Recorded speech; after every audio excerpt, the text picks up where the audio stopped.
Rotep família, mais um vídeo aqui no canal. Família, rapidamente, né? Me apresentando novamente, sou Jorge Nascimento, professor de História da África, mestre em Relações Étnico-Raciais.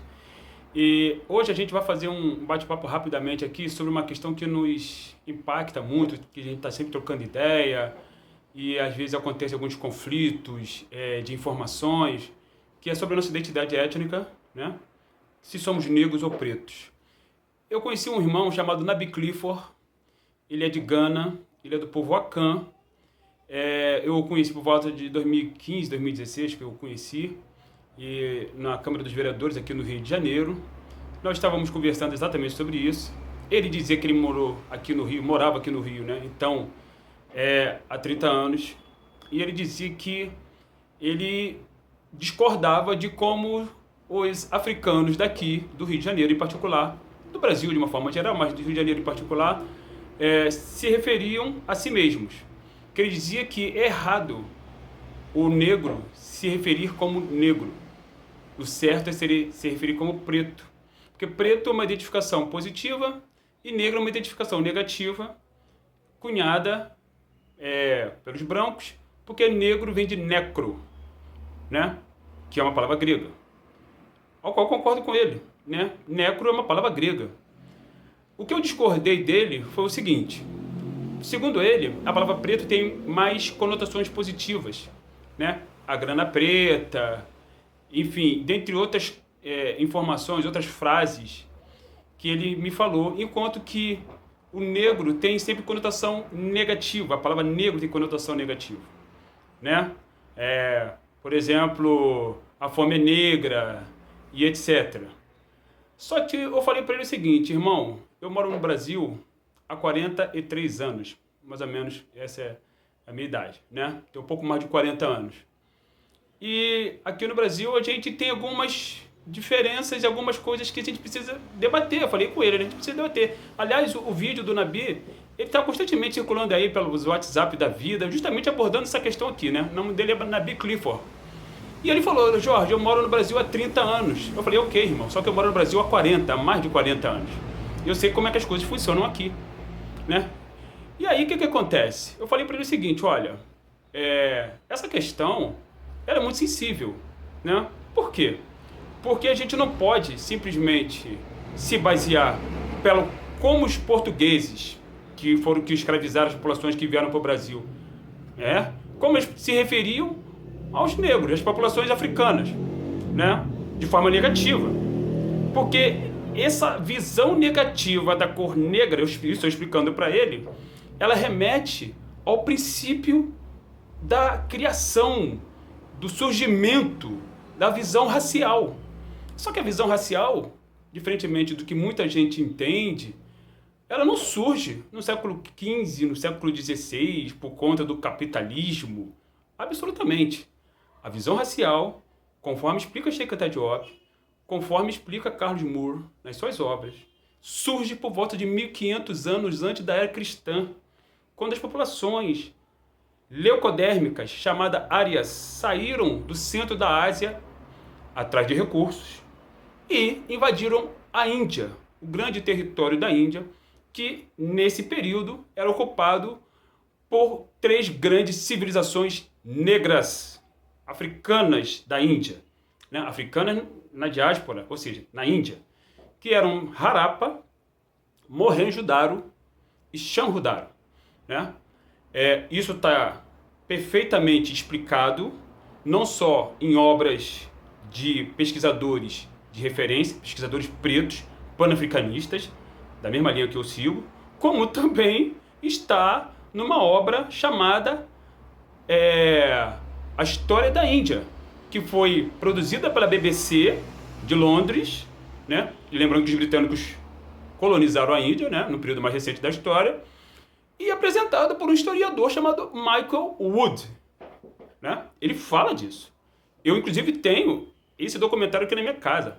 São 3 DVDs, com 2 horas cada um, portanto, são 6 horas de documentário, né? Então, essa problemática de como você se refere às populações de cor escura, como como que o opressor nos identificou, ela remete à antiguidade, né? E quando essas populações árias entraram na Índia, invadiram a Índia, guerreando, porque eram populações guerreiras, e quanto à população da Índia, historicamente falando, antropologicamente falando, conforme explica Sheikh Anta Diop, eram populações agrárias, agrícolas, e pacíficas e xenofílicas, né? Essas populações foram brutalmente atacadas, de modo violento mesmo, por conta de guerra. Porque a Índia as populações da Índia estão assentadas sobre um território riquíssimo em recursos naturais, e era até desses recursos que chegaram as populações brancas chamadas árias, que eram populações guerreiras, e levaram para lá o sânscrito, a escrita sânscrita, e levaram para lá a religião hindu, conforme explica também o historiador Michael Wood, né? E foi ali que se cristalizou essa visão racial, onde, como é verificado nos próprios Vedas, que é um facilmente acessível, documento que está em PDF na internet, aí vocês podem buscar, né? Os arianos, né? Os árias se referiam aos dravídeos como gente da pele maldita, gente do nariz chato, e que Indra, o seu deus, ou o seu líder espiritual deles, dos arianos, mandou eliminar os Dashiu da face da terra. É assim que está escrito no Rig Veda, ok? Perfeitamente acessível, que eu também tenho em PDF aqui na minha casa, né? Tá? E é perfeitamente acessível, nós podemos acessar essa informação. Então, essa visão negativa da cor preta surge a partir daí. Agora, como que as populações africanas historicamente se identificavam? Positivamente como negros e negras, pretos ou pretas, conforme explica Sheikh Anta Diop na sua obra A Origem Africana da Civilização, Mito ou Realidade. Também disponível em PDF, também facilmente acessível, está escrito lá, eu terminei de ler essa obra recentemente, são 552 páginas, e Diop explica lá que como os Kemetiu se identificavam. Kemetiu são as populações de Kemet, Egito, né? Cujo nome ocidental é Egito. Ocidental é Egito, mas eles chamavam as populações africanas de Kemet, chamavam sua terra de Kemet, terra dos pretos. E se identificavam como preto carvão, identificavam o seu deus como negro e preto, né? Preto carvão, da forma exatamente assim que está escrito na obra de Sheikh Anta Diop, que é a maior autoridade em história do continente africano em todos os tempos, né? Autoridade no que diz respeito à questão da pesquisa, questão científica. Porque lembrando que Diop era filósofo, historiador, antropólogo, egiptólogo, linguista, falava 6 línguas africanas.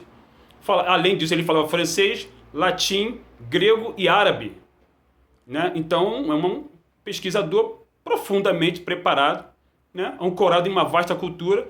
Como diz Carlos Moore, ele era excepcionalmente preparado, excepcionalmente corajoso para fazer o que ele fez. Então, família, esse era o recado que eu tinha para dar para hoje, né? Nós, africanos e africanas em diáspora ou no continente, podemos e devemos nos identificar como pretos ou negros, porque é uma identificação que nós primeiro produzimos para nos referir a nós, né? E de forma positiva, como inclusive também aborda no seu trabalho o quilombismo, o grande ancestral Abdias do Nascimento, também panafricanista, e que também essa obra também está facilmente acessível em PDF. É fácil acessar essa obra, né? Então, as conotações, os sentidos negativos, tanto da palavra preto, como por exemplo gato preto na sexta-feira, 13, aquela história, né? Vocês sabem muito bem como é que é. Ou galinha preta da macumba, né? Vocês sabem como é que é? Isso foi dado pelo opressor, pelo racista, não por nós. Da mesma forma que o sentido negativo da palavra negro foi dado pelo opressor, pelo racista, e atravessou a história de 3.500 anos. Ao longo de 3.500 anos. No mínimo 3.500 anos. Particularmente, essa é a idade dessa estrutura com a qual nós estamos lidando hoje, que é a estrutura racista, né? E que, infelizmente, provocou, para além dessas distorções a respeito da nossa identificação, da nossa identidade, muitos outros problemas que nós vamos conversar aqui ao longo dos próximos vídeos. Ok, família? Hotep, África no Centro.